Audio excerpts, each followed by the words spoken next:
bridges between islands. That is the rich and the poor, islands such as the rich and the poor, rural and urban, modern and traditional, and so on. In her work as outreach coordinator, she had a hand in breaking the insularity that many schools suffer from. She reached out to local schools extensively. And she has worked as coordinator of academics at Pathashaala from 2013 till now. And she currently serves, as I said, as principal of the school of Pathashaala. So just to give a very brief idea of the talk that she's going to give, I'll just list a few questions that she's going to take up. And the questions in some ways will form the substance of the talk itself. One would be, why do we send children to school at all? What did Krishnamurti say about right education? And in what way does that, what he said, connect or align with what happens at school? What is the vision and what is the reality? What is the challenge and what is the endeavor? Then some sub-themes of these are that learning is not about principles or ideas or methods, which are all static. Learning is a dynamic, living thing. Observation is key and not knowledge. Learning is about the outer and the inner world.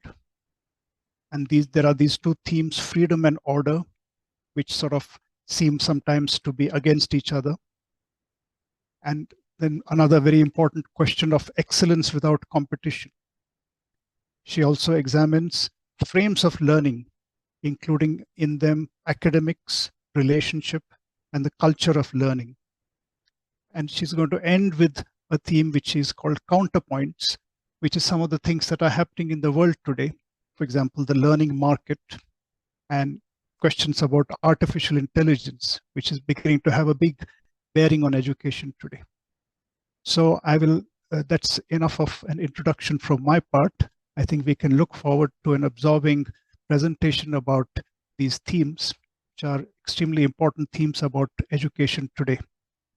So Sumitra, would you like to please go ahead?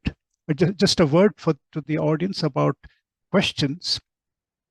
Sumitra will talk for about 45 minutes or so, and we're going to have a question session after that.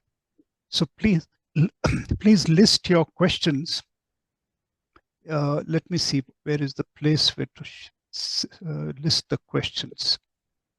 I think there is a box called the Q&A box, which you will get if you click on that more. There's a symbol called more. Just click on it, you'll see something called Q&A. That's where you can type your questions. So I will read those questions and share them with Sumitra, who will respond to them. Okay, so that's it from me. Thank you. Sumitra, could you please go ahead? Thank you, Shailesh. At the outset, I would like to thank the KFI for the opportunity to speak at this webinar. I've reflected on the deep impact listening to Krishnamurti and teaching in a K school have had upon my understanding of life. When first I listened to Krishnamurti at the age of 16, I felt someone had lovingly opened a door and given me permission to be. I never stopped listening.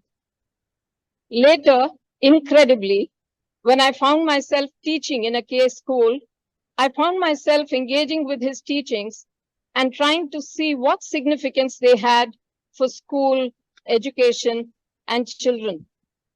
During work at school, during staff meetings, programs, trips, across conversations with children, a mosaic of lived experience emerged that has evolved the person I am and impacted my response to life. Slide 2. One of the earliest questions I found myself asking is, when did education become school as we know it? Learning of skills has happened since time immemorial. Apprenticeships, informal learning, tutoring, religious learning, oral traditions have yielded inventions and discoveries that have irrevocably changed the world. We have seen early art, looked at the growth of scripts. Ancient time has crafted many scientific discoveries and wonders in maths. What international college did Archimedes attend? When schools rejected Einstein, What motivation drove him to persist with his learning? He didn't need AI. Many of the greatest wonders of the world don't have the names of individuals who crafted or invented them, but all of them are evolutionary. Education has happened since time immemorial. Why do children go to school? To be educated. The purpose of education in the past might have been largely to serve the community or the king or play one's part in society. Krishnamurti indicates that the purpose of education is not just to fit into society. About the schools, he says, to have the capacity to earn a livelihood in the present world, a certain kind of education is apparently necessary. And most schools in the West and in the East are neglecting the other side, which is far deeper and greater. But here we are trying to do both, which is something not done in other schools. We may succeed, we hope we do, but also we may not. There is no contradiction. With what intention did Krishnamurti start schools? As one reads this, one begins to understand that he was very aware of what the endeavor of education must be, and it was very different from what had been attempted earlier. It is with clarity that he indicates that we may succeed, but also we may not. The effort of teaching and learning is not directed towards assured success. This in itself is quite revolutionary. When one makes an effort in a certain direction with all one's energy, one usually works to succeed. However, Krishnamurti, by saying that failure is not the opposite of success, seems to suggest another approach, working to see if something can be done because it is the right thing to do. My talk is divided into 3 parts. 1, key dimensions of right education as K envisioned it, what K schools do to create this scope, and lastly, the challenges and opportunities in education at this time. I will be using my examples from Pathashaala, the K school that I currently work in.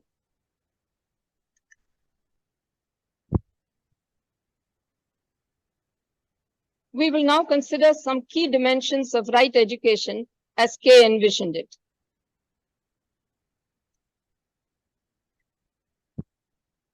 1. Learning is not born of principles, ideals, methods. The premise here seems to be learning happens. Children learn as they grow. They learn all the time from the world around them. They learn from the society we create for them. They learn from who adults are, not only what they are told.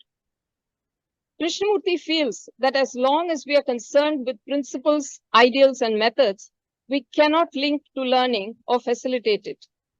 How do we create a learning movement in the now? How to create a learning movement in the present?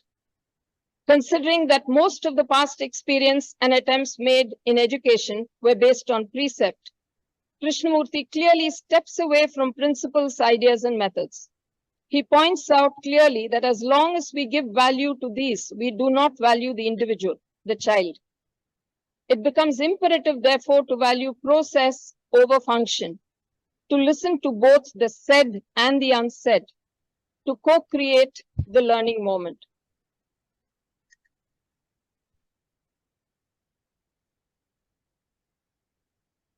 Observation, not knowledge. A school is a place where one learns the importance of knowledge and its limitations. It is a place where one learns to observe the world, not from any particular point of view or conclusion. One learns to look at the whole of man's endeavor, his search for beauty, his search for truth, and for a way of living without conflict. Schools from time immemorial have managed to communicate the importance of knowledge. Krishnamurti points to the limitations of knowledge and suggests that may be a way of looking at the world without a particular point of view or conclusion. In another place, he said, the far vision contains the near. This slowing down, the suggestion to look beyond text, can in itself be considered impossible when one teaches content. However, many of the directions that K suggests have this quality. Learning, when looked at this way, shapes itself from moment to moment. This eliminates conflict because nothing, including boredom, is resisted or overcome. It is observed and understood.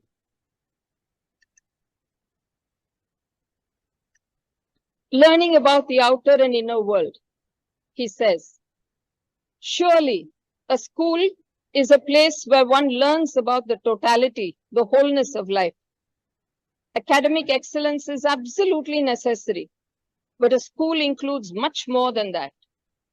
It is a place where both the teacher and the taught explore not only the outer world, the world of knowledge, but also their own thinking, their own behavior.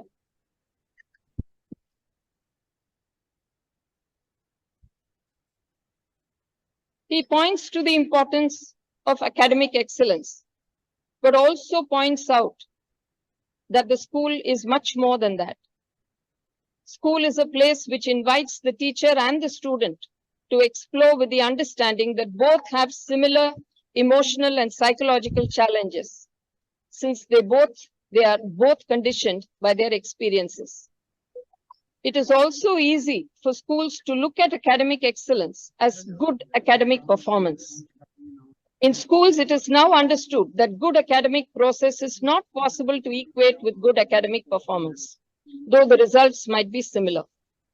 Further, to explore both knowledge and behavior simultaneously cannot be done according to a blueprint.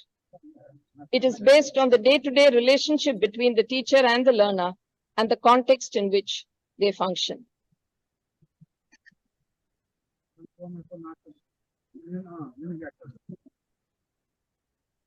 Freedom and order. Freedom is not choice. The school is concerned with freedom and order. Freedom is not the expression of one's own desire, choice, or self-interest. That inevitably leads to disorder. Freedom of choice is not freedom, though it may appear so, nor is order, conformity, or imitation. Another startling insight that K offers is that there must be order while learning about order. Surely when one is learning about order, there will be disorder. This links to a key element in K's teachings. Order is when there is the perception of disorder. Love is not the opposite of hate. Freedom is responsibility, not choice. To be is to be related.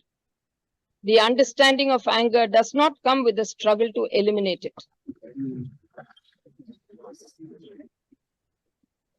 One needs leisure, space to learn. You cannot learn if you have no leisure. That is, time to yourself, time to listen to others, time to inquire. Such a place is school. Another aspect of learning that K speaks about is leisure for both the teacher and the taught. Is that mind space available? This leisure is not time intensive. It is rather a quality of the mind that comes from listening and seeing, not only the outer movement, but also the movement within one's own being, its restlessness, its chatter. In evoking this observation, there is no shame or guilt, just space with energy to observe oneself.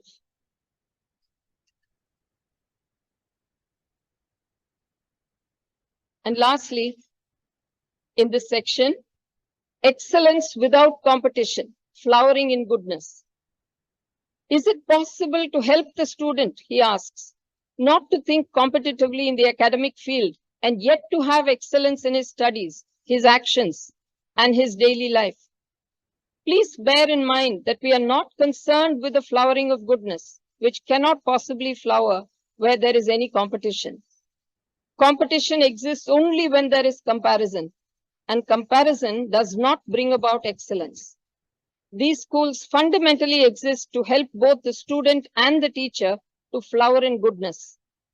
This demands excellence in behavior, in action, and in relationship.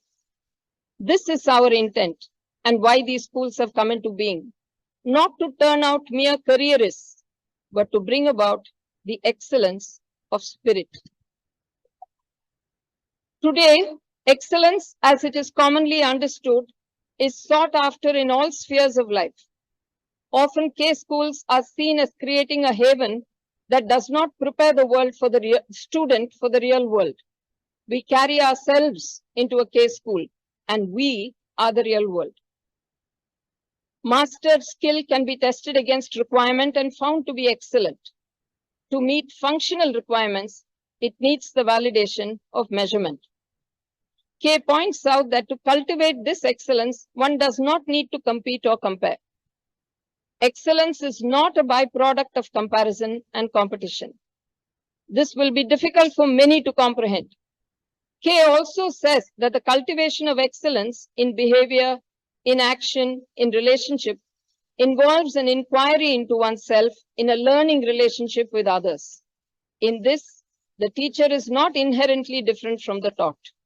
Both are learning to flower in goodness. Another corollary to this is, it is possible for all to find the essence of it. So he says, do you seek excellence? Not excellence, for instance, in a building, but the essence of excellence. Then everything falls away, doesn't it? Or do you seek excellence in a certain direction and never the essence of excellence? As an artist, I seek excellence in my painting and get caught in that. A scientist gets caught in something else. But an ordinary human being, not a specialist, just an average intelligent human being, if he sought the essence of excellence, the essence would meet all this.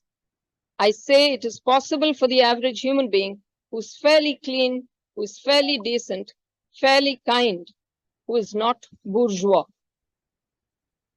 It's an interesting word he uses, isn't it?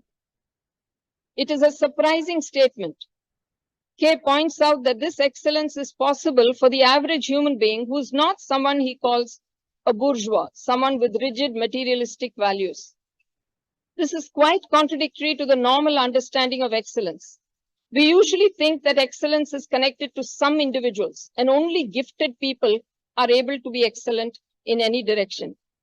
K schools are located in a natural ambience and function in a non-comparative context to cultivate this excellence that does not need to compete in order to find itself. It is interesting that K calls competitive hierarchy bourgeois. So what do K schools do to create this scope? What is the integrated process of life and learning in a K school? I will talk again from the perspective of the institution I'm teaching in now.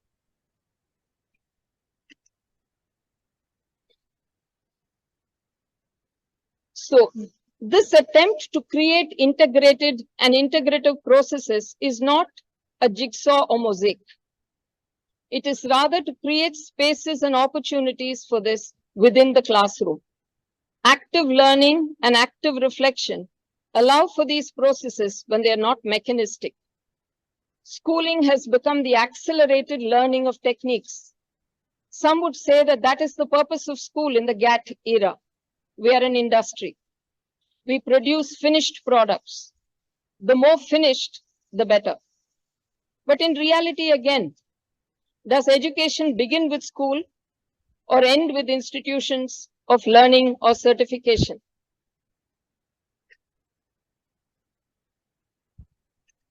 So what is the integrated process of life in a K school?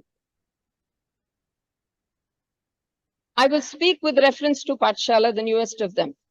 One critical feature of this integration is the choiceless realization that it takes a village to grow a child. It becomes therefore necessary to focus carefully on what happens with the academics in class, the plan, the process, the reflection, the outcome. K says, the integrated human being will come to technique through experiencing, for the creative impulse makes its own technique. and this becomes an anchor point, the learning experience.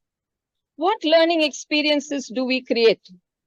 Krishnamurti averred that the teacher is also included in this process.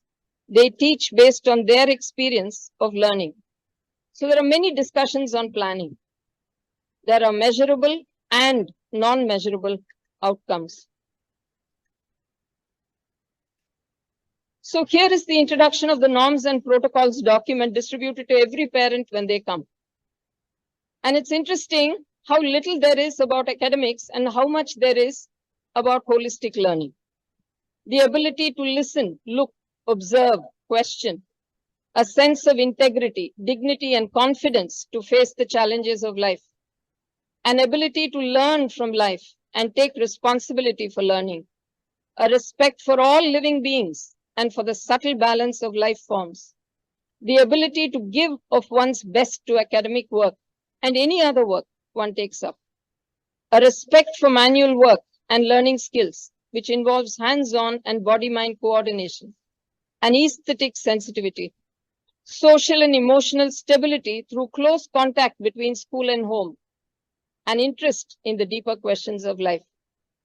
In this three-pronged community of parent, residential school, home, we try to bridge the distances by inviting participation and engagement from parents. They're invited to attend all assemblies online. For instance, even this one. They're invited to anchor them as well. They have access to the Google classrooms of their wards. K schools might organize theme meetings and K retreats. The challenges lie in things we protect from change.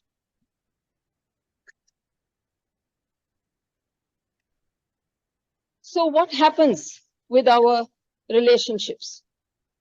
School strengths vary from 600 to 5,000 in an average school.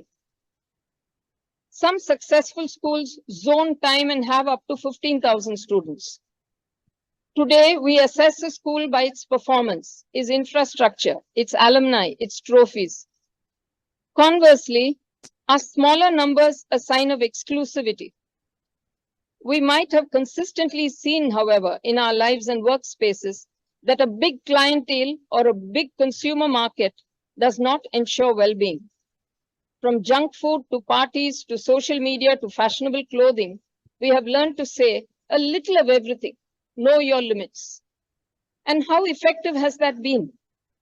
We do not encourage children to say no, to stand up for themselves, to question when they disagree or even when they don't understand. We build systems for efficiency, but don't ask where we leave the individual. One good example is the response that schools have to climate change. It is action that we focus on. Some focus on lifestyle practices. We do not question our aspirations or connect to our patterns. Case said, we must begin to understand our relationship with our fellow men, with nature, with ideas, and with things. For without that understanding, there is no hope. There is no way out of conflict and suffering. Is this an understanding that all parents want? So what happens with our relationships?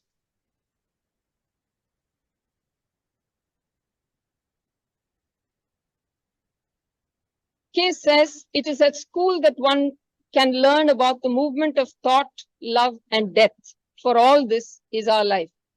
He includes love and death. We assume that a child's life is normal as long as the child follows routines and doesn't ask questions. We assume that the child doesn't know, has not seen, has not experienced sorrow or suffered pain or betrayal from peers at school or the family or social circle. Yet life and data show us again and again that they're all individual, perceptive, sometimes wiser, often more honest, and that they all have energy for transformative change.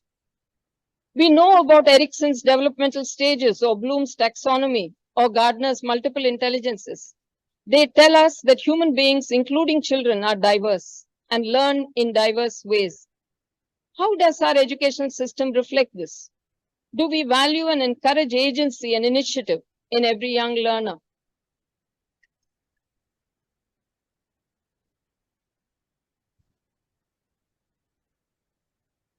What happens with ourselves, with the world? Human beings must be integrated if they are to come out of any crisis, and especially the present world crisis, without being broken. Therefore, to parents and teachers who are really interested in education, the main problem is how to develop an integrated individual. Many fora exist to actively reflect in a case school. Culture classes, silent observation time, many opportunities for dialogue and discussion around local and global issues, and the scope to engage with investigative questions. A well-known quote from Krishnamurti reads, "You are the world and the world is you." What are the implications of this? One challenge is to understand the difficult and complex desire to dominate. For parents and teachers too, the challenge seems to be the same as with political systems.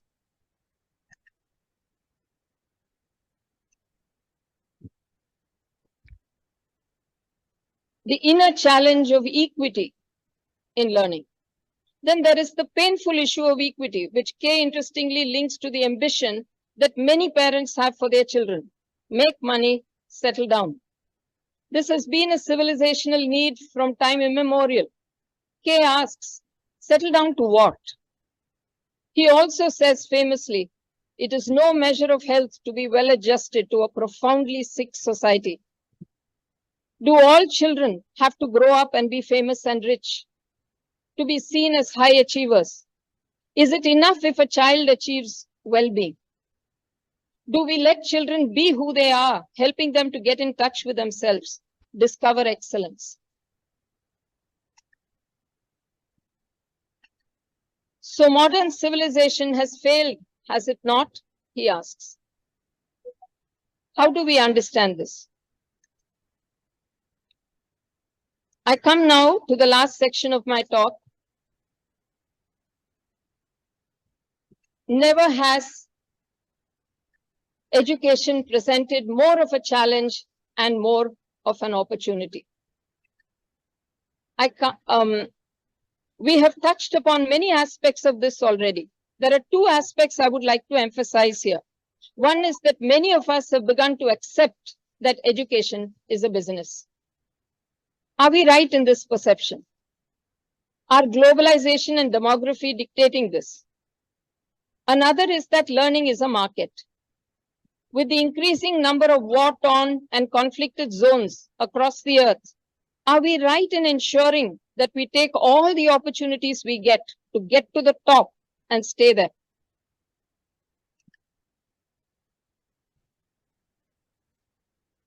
So now the vexed matter of counterpoints.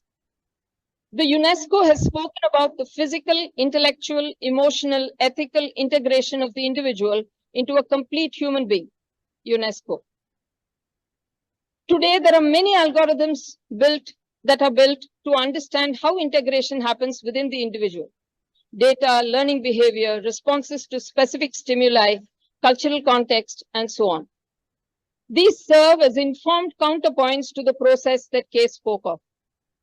Integration, being an alchemic process, has elements in it that can only be touched by affection, respect, regard, and yes, continuing observation. So these are some of my diagrams here. So I was just saying, if you talk about ethical integration, is the word ethical a dimension or is it an end in itself? So if you're keeping the three sides of the triangle as intellectual, emotional, and physical, then ethical integration becomes an end in itself. If you were to look at, if it's a gradient, then you say first physical. It's a bit like Maslow, though people have understood him differently as well. Physical, intellectual, emotional. I put the intellectual before the emotional because I've seen that very often, including with myself, I pick up something intellectually when I haven't resolved myself emotionally. And ethical. And does that lead to integration?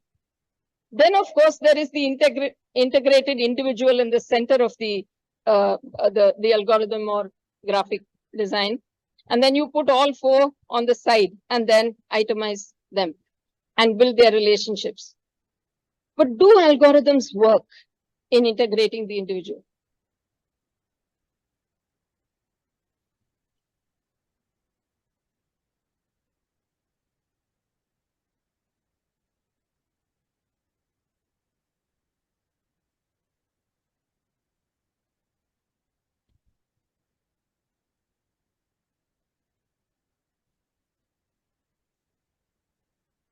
Now we come to a fairly vexed area. There are many ways of understanding the learning market. It is aspirational. The education business competes in the learning market. Also, today more than ever, there are many modes of learning offered by digital media. Many young people today are connected by digital media. Many use the net for research, to connect, to explore, and to discover. There are many opportunities for them in this. It gives young people a chance to do many things they want to and also learn. It gives them a chance to learn many things. It gives them a ready-made set of e-friends. It gives them a chance to earn some money if their post becomes viral. It gives them a chance to infinitely window shop or play games without much cost. The cost of buying an e-game is much less than, say, a year's subscription at a good gym. So is there a catch at all? Pathashaala allocates senior students certification time with Coursera. It permits online tutor classes for competitive exams like CLAT and JEE. From 5 to 8 students work with the Google Classroom to allow for assessment gradients to evolve in school reports. Is this succumbing to pressure? Or taking contemporary opportunities in context?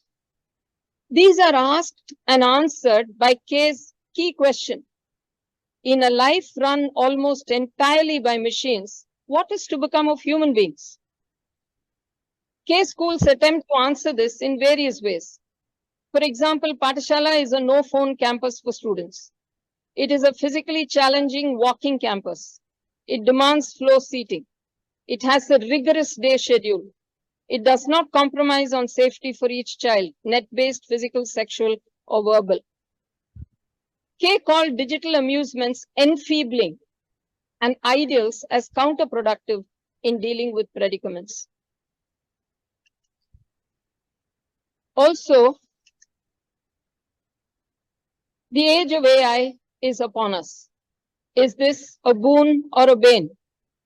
Blessing or curse? Only time will tell. Also, many schools across the world have begun to use it, to adapt it for their purposes.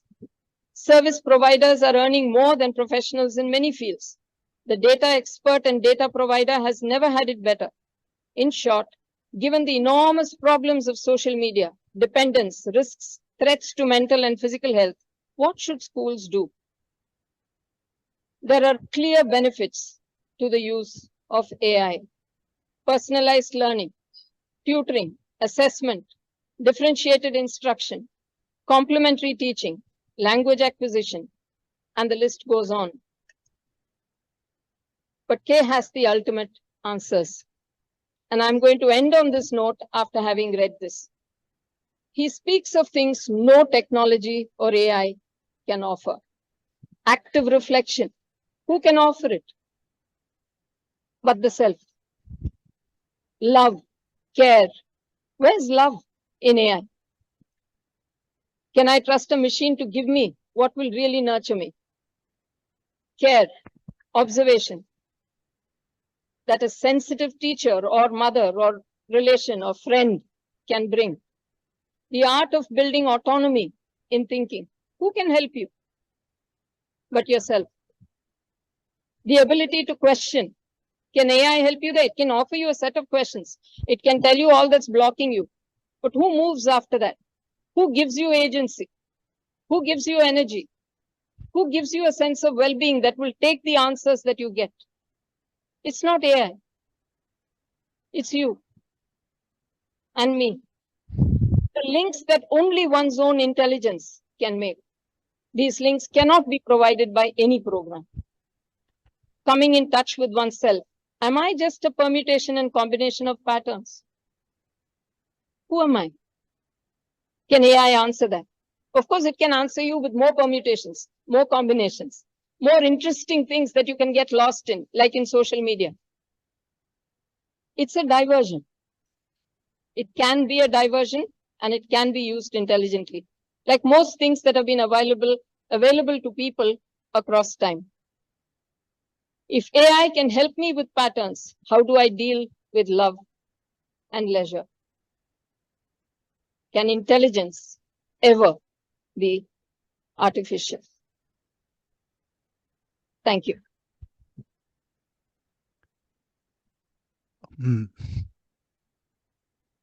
Thank you very much, Sumitra.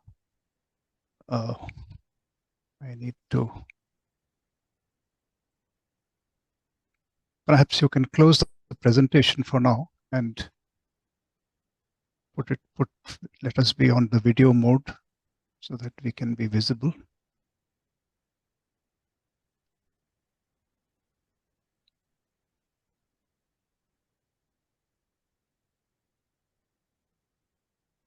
Or while that is being worked out, I'd like to share a few questions. So if you make a few comments and share some of the questions that have appeared in the Q&A box.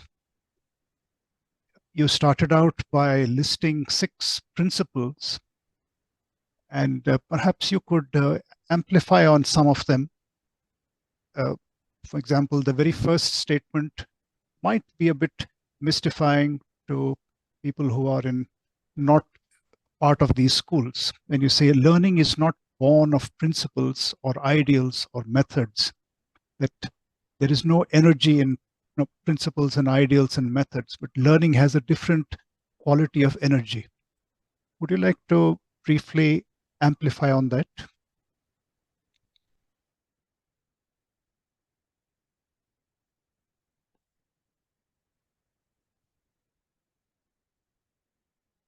Sir, I'm not able to stop the screen share. Okay, it doesn't matter. Was my question audible? Did you get my question? Yeah, I've got you. Yeah, it's okay. Then you just go ahead. I've got your question. Yeah. Yeah, please go ahead. Yes. So, just a minute.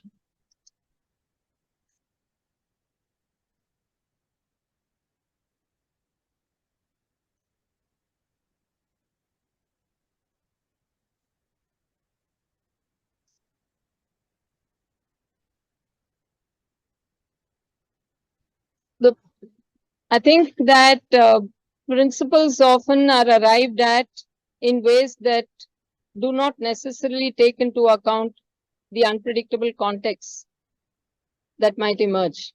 Very often, principles are contextually situated with a group of people or with a community of people that for whom they may apply.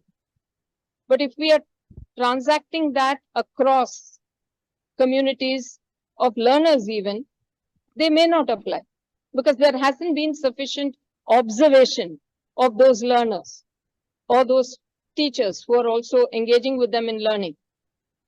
So I think principles have contextual significance provided they have been born of a sentient understanding of the frame that generates them. So I think I'd like to leave that there. Ideals have come up, people come upon ideals, I think, with certain intense fervor for a solution to emerge. And sometimes they are New Year resolutions, but sometimes they are deeper. Sometimes they anchor one in a certain stability and well-being.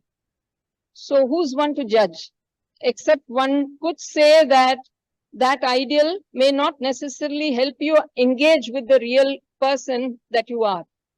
So I think the most important thing, I don't know, this is the way I've understood it, that the most important thing is to be available to yourself without judgment. And I don't think ideals help you there. Okay. And methods, of course, there are methods.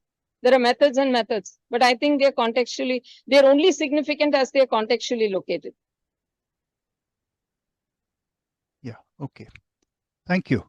So I'll read out one of the questions which has been posed in the Q&A. I'll read it out directly, so I will not translate it in any way.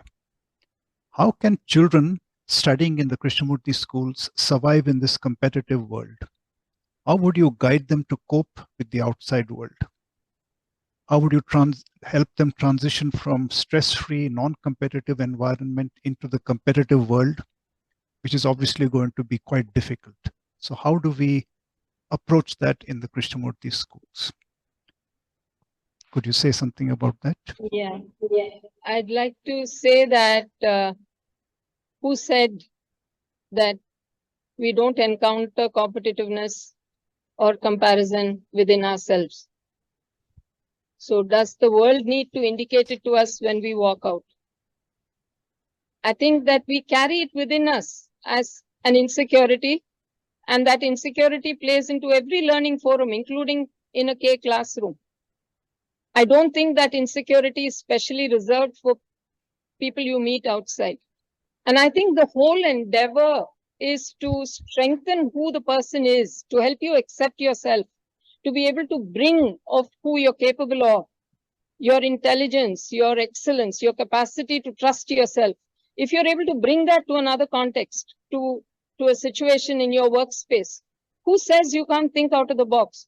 Who says you can't learn and function efficiently where you are? In fact, Krishnamurti said most kids who leave the Krishnamurti schools are disgustingly successful. So I don't think that there's any problem with a child who leaves this. The haven, I think, is the intention, the vision, the space. I think the rest of it is the real world. Right. Thank you. Okay, I'm going to proceed with the questions. Here's the next one. So the questioner says, good afternoon. I am a science educator in a private school. I am really inspired with the teachings of Krishnamurti. And as he mentioned, one needs to do the right thing without conflict and fear of failure. How can I bring about a change in my competitive school environment, which focuses mostly on academic excellence? That's the question. Yeah, I can understand and empathize with that. I can understand that there could be this conflict between what one carries as a vision for oneself and what emerges, which is cutthroat competition even within the classroom. And in a class that I have encountered, or even in my own desire, that students perform well, there is the element of competition. So, I mean, I have to watch that. That's one thing. The other thing I feel is, what about agency? I mean, there's not one strategy, that one can adopt. I think it's possible within the framework of intense and accelerated learning to ask that odd question that would help a student who's unsure of themselves to find their own energy and agency. So I think agency isn't time consuming. Activities might be, projects might be, discussions, long discussions, dialogue of the kind that we do have in Krishnamurti schools may be costly. But I think everything else does obtain in any school.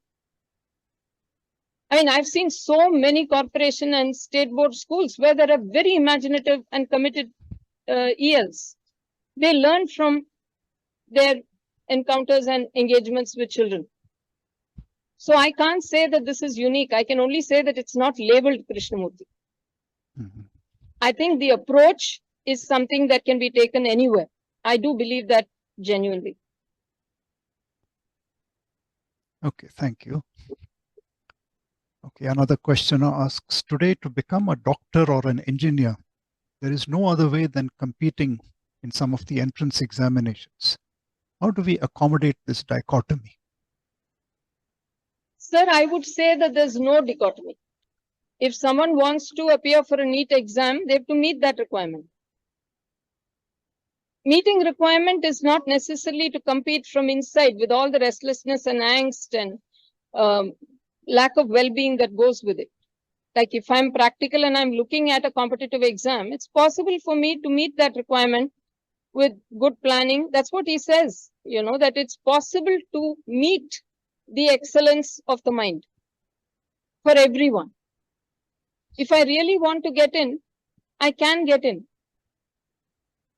And I don't think that I need to say I must be better than in my mind in order to do it. I can say I want to get in. What's wrong with wanting to get in? I can't see a dichotomy there. I see the dichotomy when I say I want to get in and I'll climb over the heads of so many people. Right. And I'll undercut people who are getting better marks than me. I'll snipe about them. I'll make sure that something happens. They're not able to perform. I'll be intensely jealous. I'll create an atmosphere of dread and discomfort when that person is there. I'll badmouth them. I'll call them a nerd. That's a different scene, isn't it? Right. Okay, moving on to another question. I don't know if you would like to comment on this, though it is not something directly coming from your presentation. The questioner says, what would you say about the role of work-centric learning of Nai Talim proposed and practiced by Mahatma Gandhi? You know, sir, we had an opportunity to go there and engage. When I was in the other school, you know, we went to Wada and we engaged with that lone school that was left, you know. So I think that there are many ways of looking at work. I mean, one could look at it as taking responsibility for one's life. I mean, you know, I give the standard example, you know, to people who say, you know, why are you getting kids to do cutlery washing? You know, why do you get kids to clean their classrooms? Don't you have servants for that? And I say, when you go to the US, you don't ask the same question. You know, so you know, when you're there, you do as the Romans do, you know. So I think that this is double standards. That I think if we are teaching autonomy and self-reliance, it's okay to work. And I think enforcing it from the outside, I mean, I've been to schools, I'm afraid, where certain, say, if you belong to a certain caste, you're made to do the cleaning and the sweeping.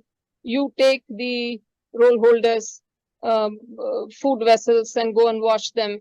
If there's a guest, you're the one who's bringing the chair, and so on and so forth. So it's obviously so wrong.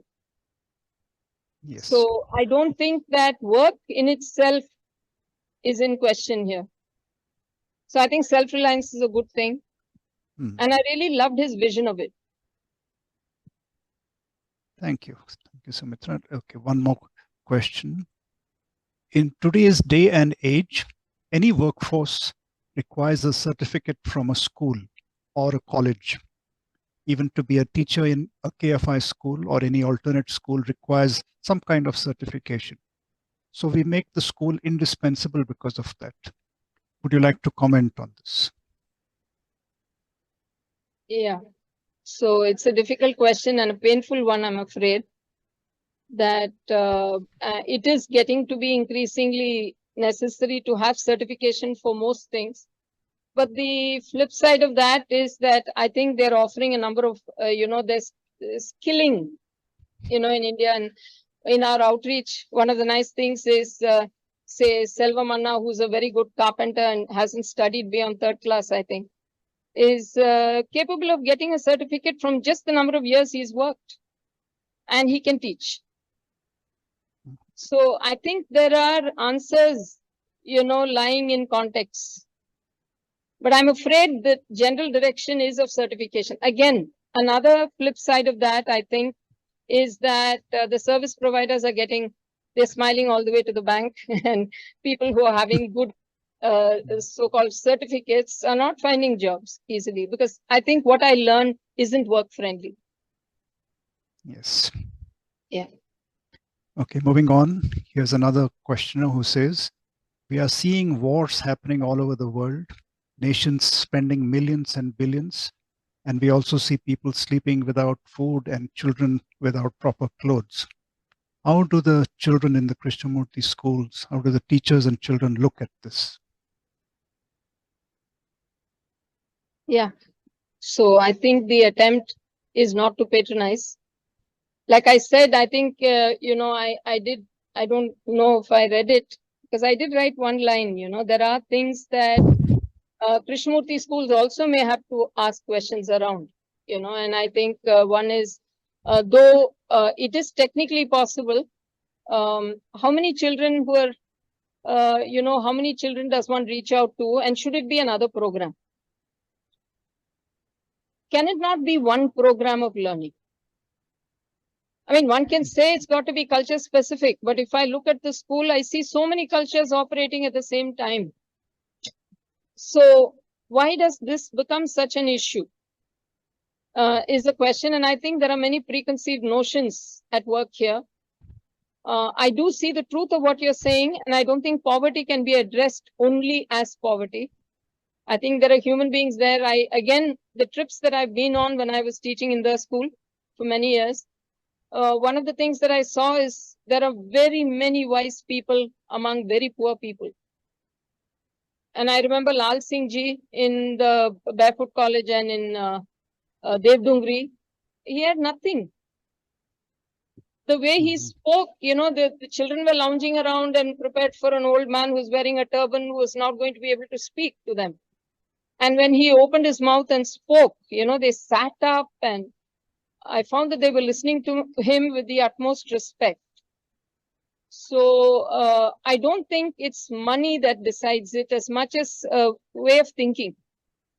And that thinking is hard to challenge. There are strategies, it's possible to apply them. We were talking yesterday, you know, we are having our first group of TOP.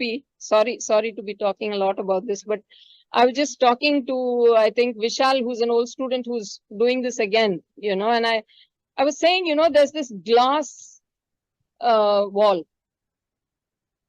You know, I used to think we had to take children out to see the other Indias, you know, because they're aware of sleepovers, they're aware of parties, they're aware of, you know, fancy restaurants, they're aware of many things like that. But so the other India did work, you know, there were many Indias that they saw. But here they're living in the middle of it all. In the school that I teach in now, they're right there with all the issues that could be thought of in the context of inequity. And I still see that glass wall operating. There's a glass wall. They see, they don't feel. So how to make that become real as empathy, not sympathy, is a challenge that, well, I spent a number of days thinking about it. Yes, that is a very huge challenge. I'll go on. There is a question from a former student of one of the KFI schools who writes, this is Paroma, I currently lead a school where dialogue and conversation is still an alien concept. Education is viewed entirely as a service where one is answerable to donors and to data. How do I start? Because dialogue is something I miss sorely. There is some dialogue between students and teachers, but a different story altogether when it comes to management. Outcomes always have to be quantifiable. Would you like to comment on this? Yeah. See, I'd say contexts have their limitations. All contexts do, I feel. And at least that's what I've come to understand in my little stint at being the principal. So I do see that there are always, when I work with government schools, again, there are so many constraints, not one, not two. Constraints are there, they're real. But if we see them as frames that we operate in and around, then they become something else. They become opportunities. And I think that dialogue can be built in strange ways. You know, I think your context might be neat. You know, you could study your context, Paroma. I think that possibly you could look to see where the conversations can begin and how. You might want to, one thing I feel that it's not worth quarreling with, and you would have seen this yourself in your journey in the K school you studied in, is that you don't have to contest the excellence that comes from good study. You don't have to contest it. It can be there. So the rest of it, and it is accessible. It is measurable. It would need to be measured in the context that it is operative in. So I would say that the opportunity lies in the spaces that possibly miss the public gaze, but which you're aware of because you're aware of a possibility that at present doesn't exist. So I'm not able to answer it more specifically. It's all right. We can, I think, move on. Here's a questioner who is not clear what you mean. He asks, what do you mean by holistic education and holistic development? Could you explain briefly? Yeah, holistic education is when I take myself into account and I don't layer me. So very often the intellectual part of me is linked to the emotional part of me. I move on what my students here, who are sitting in front of me would call bias or vested interest.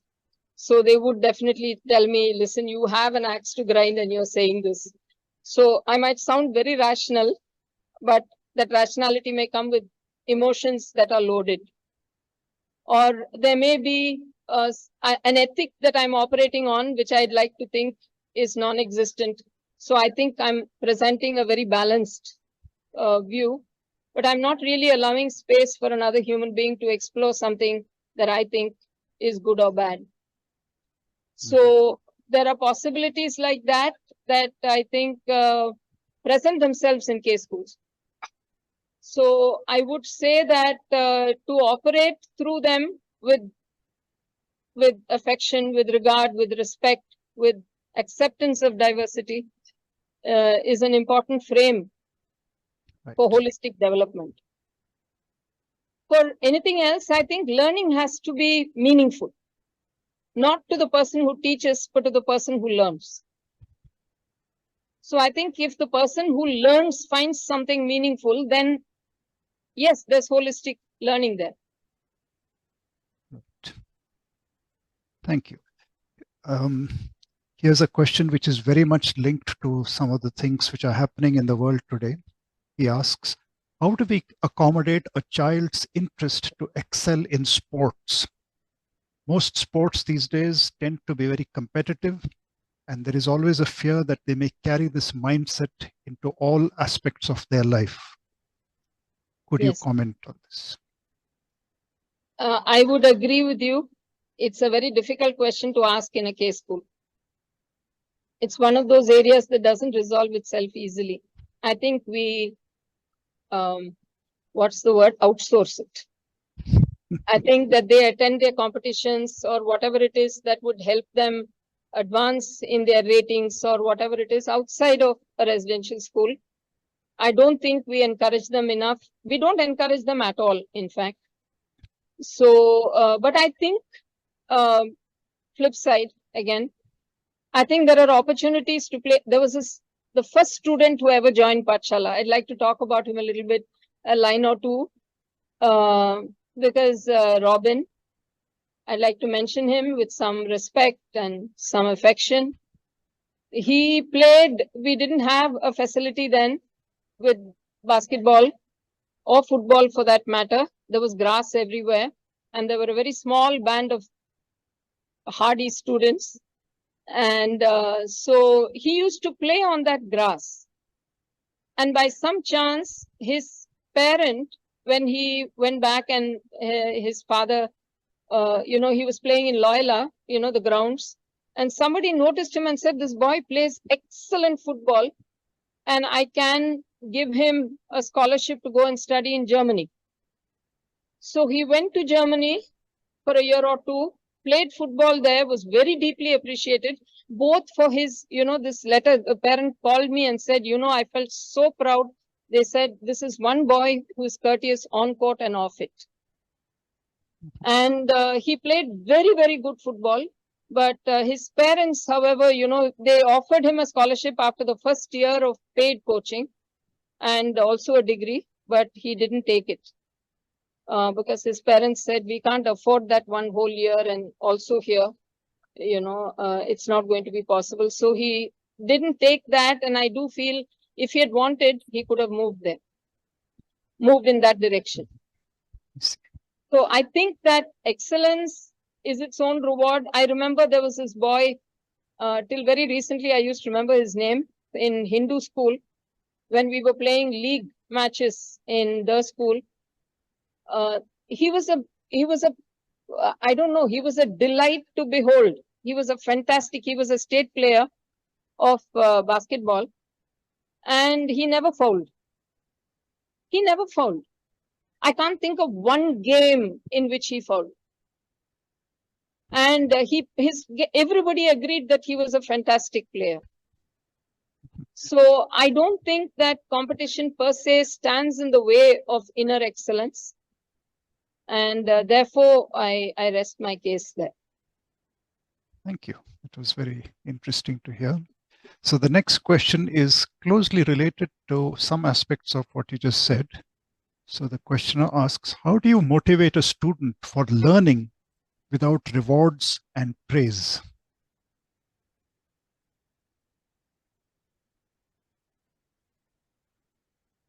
I think rewards and praise, I don't understand. Rewards, yes, I understand. I think praise for something well done is not a bad thing. I would appreciate anything that was well done. I would appreciate a student that struggled and arrived at a place anyway. So I don't know if I would tell them also, but I'm marking you high or I'm marking you aspirational. If they're in class 9 or 10, I would tell them this is an aspirational mark. It isn't a real mark. But I think you've done a fantastic job. I would say that. There's no reward attached to it, but I would affirm them for their own effort. Right. So I wouldn't manipulate this though. I wouldn't manipulate it. I'd be genuine. I don't know if that's an answer. Well, yeah, it is an answer. I think we have to respond to the particularities of the situation, I think. So here is the next question is a nice challenge. Person is a bit skeptical and says, do you really find differences between students from the Krishnamurti schools and students from corporate schools in the way they think or their confidence levels?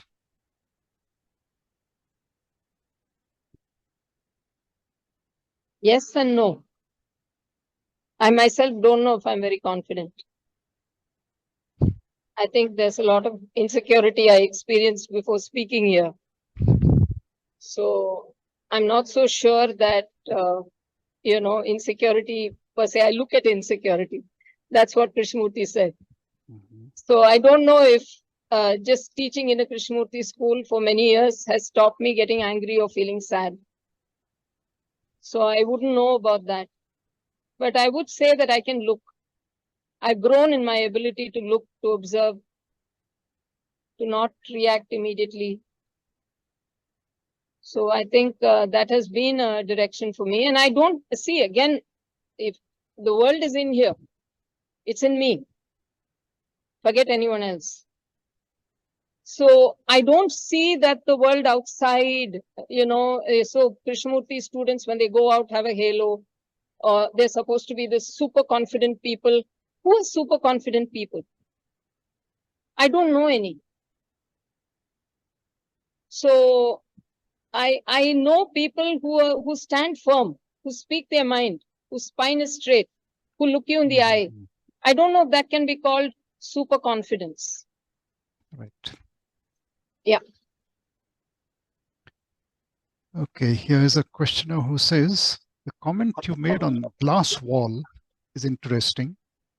In the current framework, the most important thing would be to even make people realize that there exist such walls.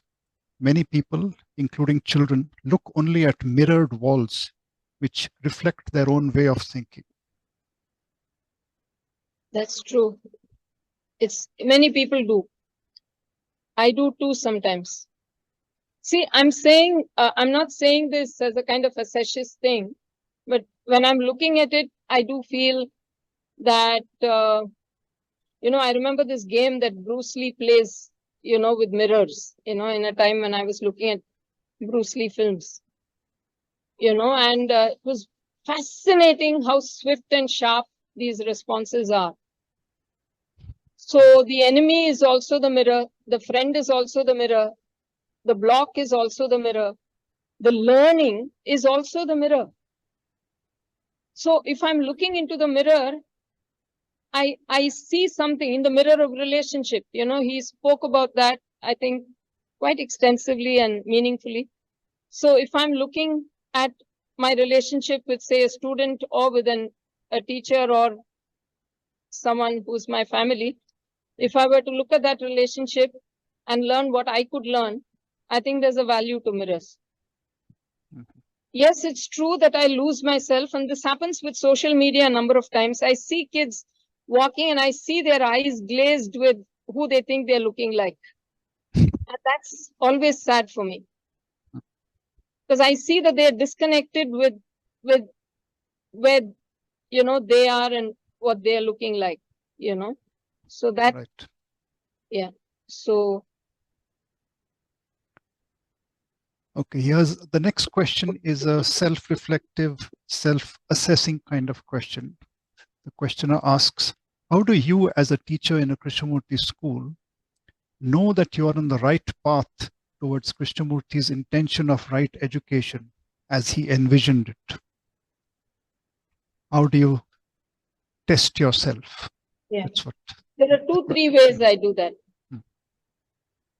One is that I think I read. I mean, there are enough opportunities within school to do that. I think we have Tea with K.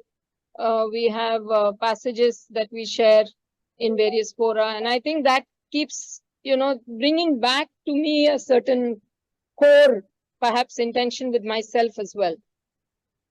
And as a human being. And so that is one thing. And the you know, how do I know I'm on the right path? I think your heart sings.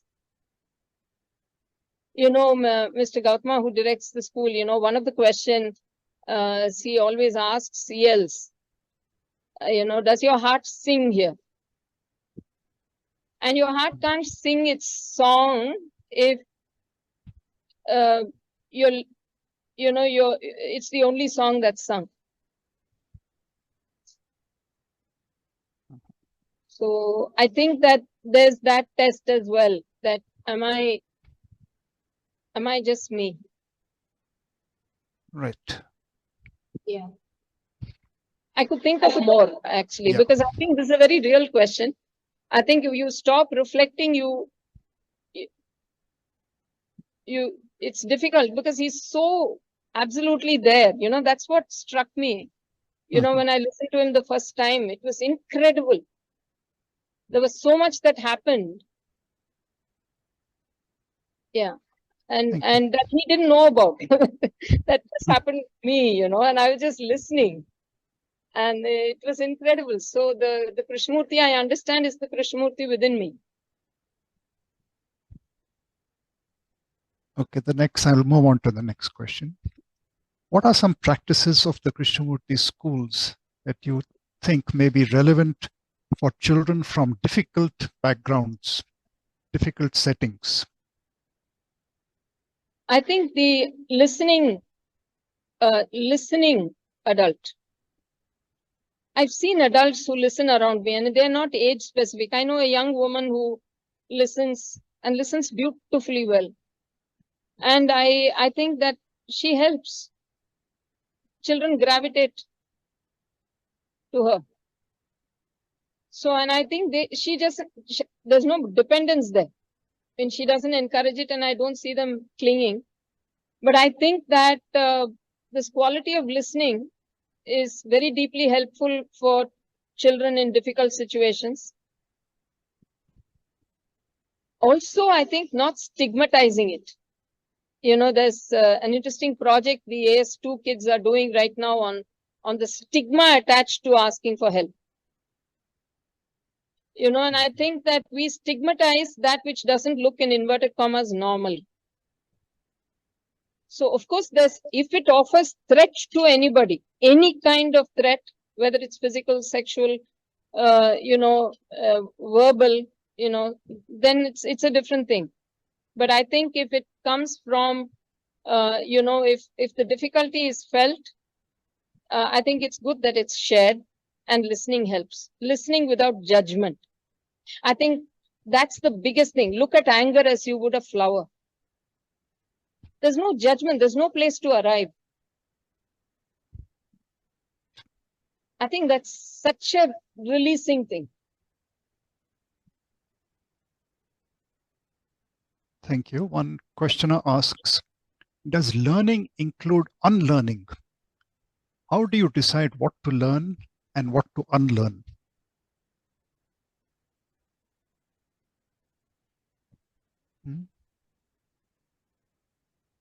Yeah, should I repeat the question, Sumitra?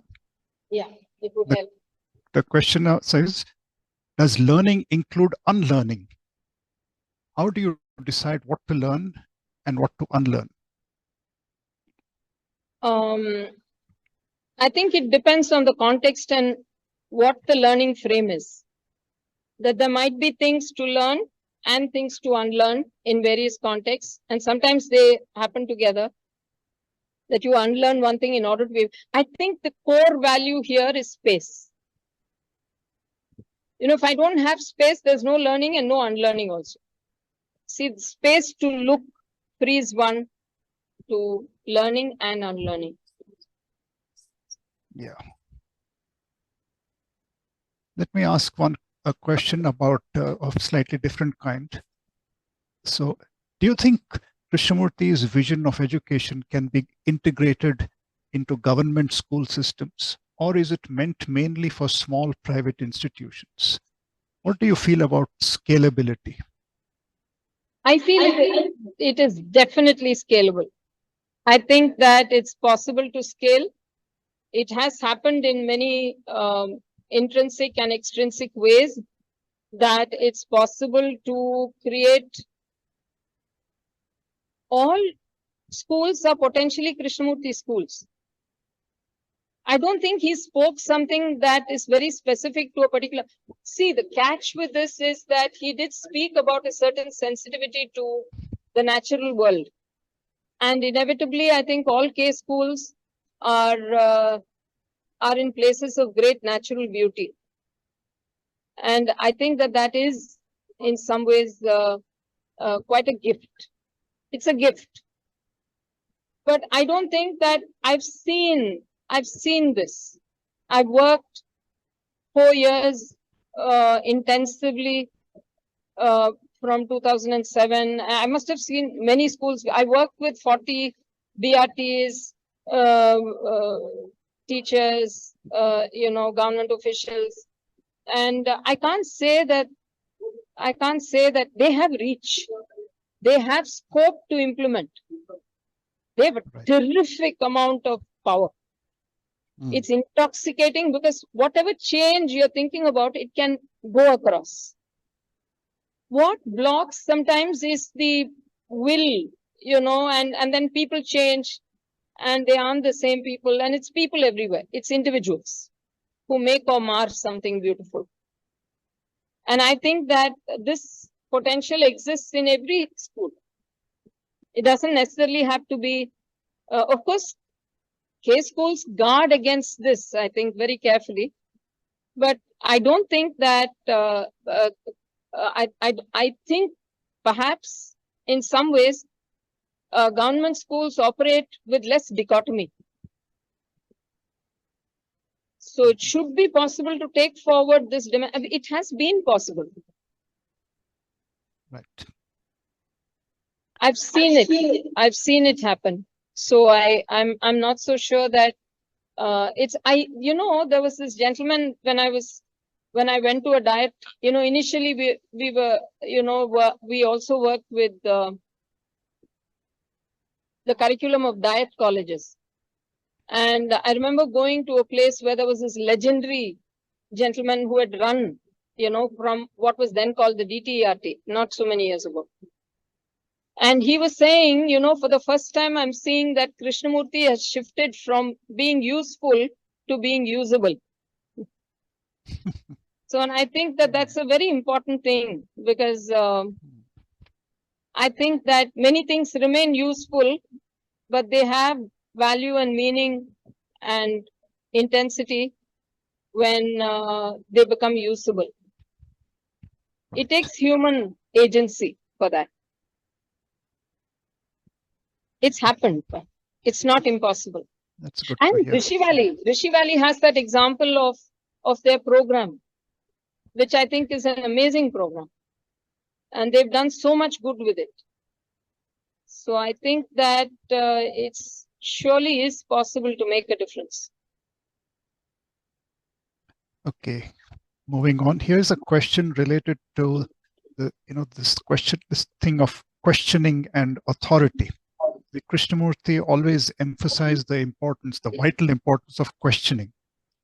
So but we are at the same time living in a context, a society where there is active discouragement of questioning, discouragement of, there's a strong authoritarian kind of hold on society.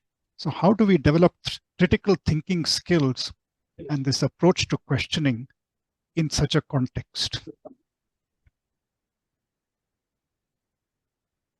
See, I was listening to somebody, they were doing something, and see, I think that if one talks, and I say, they'd attended a mock United Nations program, and in that program,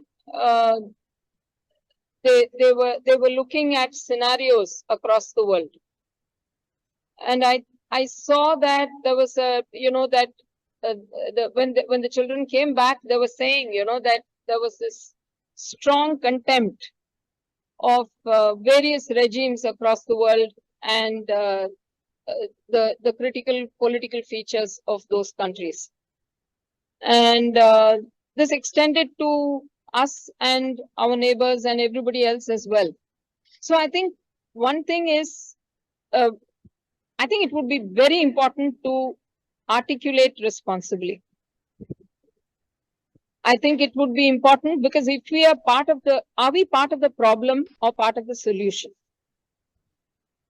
I think it's a very important question to ask, particularly when one is looking critically at something. While I agree it's very important to be able to articulate what you see after due consideration, you really want to communicate that to somebody, you'll have to take them into account. Meaning is what the other person gets. It's not what you want to say. So I've seen this with programs, if I'm taking something to a state board school and I'm going on and on about what's happening in my school, it becomes irrelevant. I've got to take their context, where they're working with, and then I see human beings. There's one teacher in particular, I remember, she comes back to me again and again, because I remember her saying, I don't have much English, but I think this will work because your program has English. We were looking at English structures in the classroom. And she said, my students will be able to understand this. That's enough for me. And I'm going to learn as well. She was sitting there, she was going through a training and all that. But what I'm trying to say is that, can I be part of the solution and not part of the problem? This was before TET and all that. Okay. Well, that naturally leads to the next question. So the questioner says, the philosophy of a school can be carried out only because of its teachers. In the Krishnamurti schools, how do you ensure that its teachers mirror the philosophies? Especially as you rightly said, that a teacher will be able to do so, to teach or support only based on their own learning. So perhaps you could comment on the approach that you have taken in Pathashaala to teacher preparation and that aspect. Yeah. One is to move without authority. I think to move through questioning, to move through sharing frames and allowing interaction and divergence over how these frames might or might not work, through encouraging observation of classes, without in any way loading what somebody must say after they see the class. I think it becomes very important to allow for dissenting voices, for voices that ask genuine questions. I think to create a program that allows for sufficient time with the transaction of knowledge, the books, the materials, the frameworks, the handing over has to happen well. We spend a lot of time with handing over. We spend a lot of time with discussing planning frames. How does one plan? So we spend a lot of time with that. And I think intelligence operates there rather than my telling anyone, because I haven't been in every class. And just because I've had some experiences of structuring frameworks doesn't mean I know what to do every time. So I think lack of authority is one signal feature for effective teaching and learning to happen. Mhm. I think allowing for the unpredictable, allowing for change, seeing oneself as a work in progress.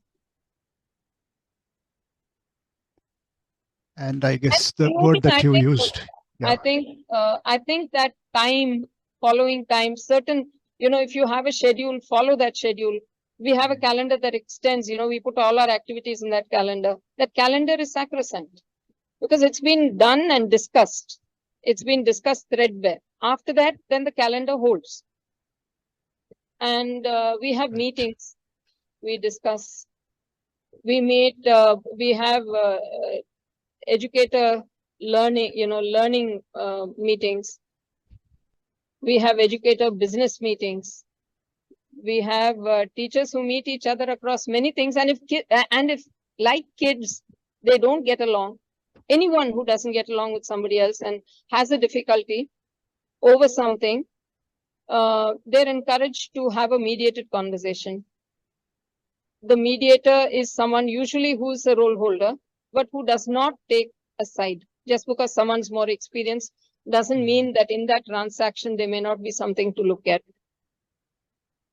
So I think that mediated conversations are a huge way of allowing for egalitarian processes to operate in the classroom and around it. Right. We have reached, so Sumitra, we have reached the end of the session. I'd like to pose one last question of my own here, which, there is one of the letters to the schools where Krishnamurti uses a very beautiful phrase. He says, have you experienced that strange atmosphere where learning takes place? So I'd just like to ask you, what has been your experience of this strange atmosphere? What does this feel like, that strange atmosphere? It feels like that's the only holiness I've ever known. I mean, if I were to call something holy, it would be that. Mm. I think the relationship between the teacher and the taught is a covenantal one. And it has that quality of deep and abiding commitment. So when there is a moment when it is epiphany, yeah, it does have that quality, but I don't think it needs to be only when there is a moment of learning, because then there's no self there, there's just that moment of having made contact with another human being. And that leaves you feeling light and like, happy. Light and whole. Yes. Yeah, light and holy. Yeah. Okay. Yeah. Thank you. Thank you, Sumitra. I think we will bring the session to an end. It's just past 4:30 p.m. Thank you very much for your presentation and for your responses to all these questions. I'd like to also thank the audience, the members, for having contributed these questions, and everyone involved in this. It has been an instructive session, I think. I think I'd just like to end by saying that education in a Krishnamurti context is a huge challenge, because it leaves the mainstream, whereas the mainstream is mainly concerned with development of skills and success-oriented things and development of one side of ourselves. Just to talk about the other side is a major challenge to us, and yet we have to take up that challenge and really respond to it, because the whole future of the world, you can say, depends on it. So perhaps we'll bring this session to a close. Thank you again, Sumitra. And thank you. Thank you so much.